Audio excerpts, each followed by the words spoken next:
L'esprit dans la formation du corps physique. Autorisé par le Père à faire une nouvelle expérience dans la chair, dans la continuité de son chemin évolutif, l'esprit oriente sa volonté vers la connexion à la famille qui l'accueillera, dans sa nouvelle expérience réincarnée. Connecté énergétiquement au corps maternel qui l'accueillera, la descente énergétique condensante s'amorce, augmentant dans la descente le degré de matérialité porté par son psychisme. Le psychisme de l'esprit va configurer sa pensée, déterminée par des expériences passées, par des archétypes gravés dans la mémoire et conservés dans son inconscient.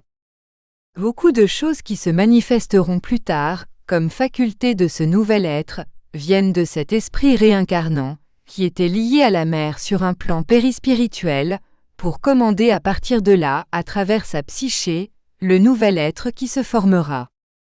Au moment où l'ovule de la mère rencontre le sperme du père, une partie des caractéristiques physiques de ce nouvel être, notamment dans la partie physique du corps, viendra du père et de la mère, mais de nombreuses facultés manifestées par ce nouvel être ne peuvent être expliquées par hérédité du père ou de la mère. C'est pourquoi de nombreuses fois, de nombreuses caractéristiques et facultés que présente le nouvel être ne peuvent être expliquées, car elles proviennent des expériences qui ont été enregistrées dans les vies successives de l'esprit lui-même. Ces expériences ont formé vos archétypes ou souvenirs inconscients qui vous commandent. Dans chaque cycle évolutif où cet esprit se réincarne, dans le chemin de chaque nouvelle vie dans un corps physique, il ajoute de nouveaux archétypes à son inconscient et ou modifie les précédents, ce qui va configurer le nouveau psychisme qui le commandera dans la nouvelle vie.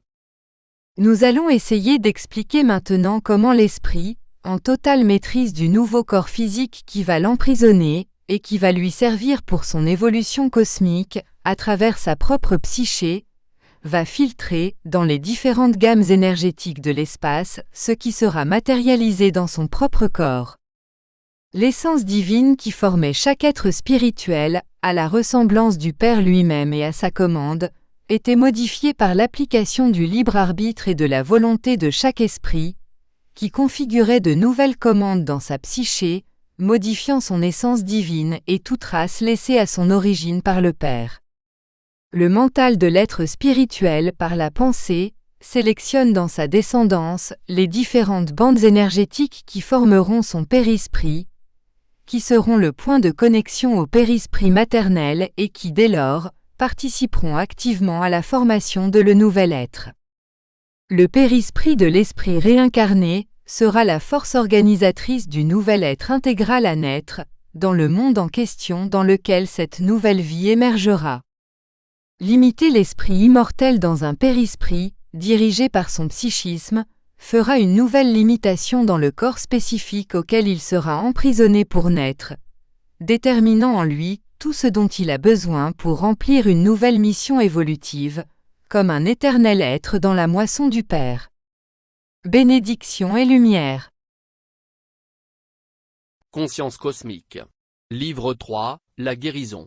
Chapitre 16. L'esprit dans la formation des corps physiques.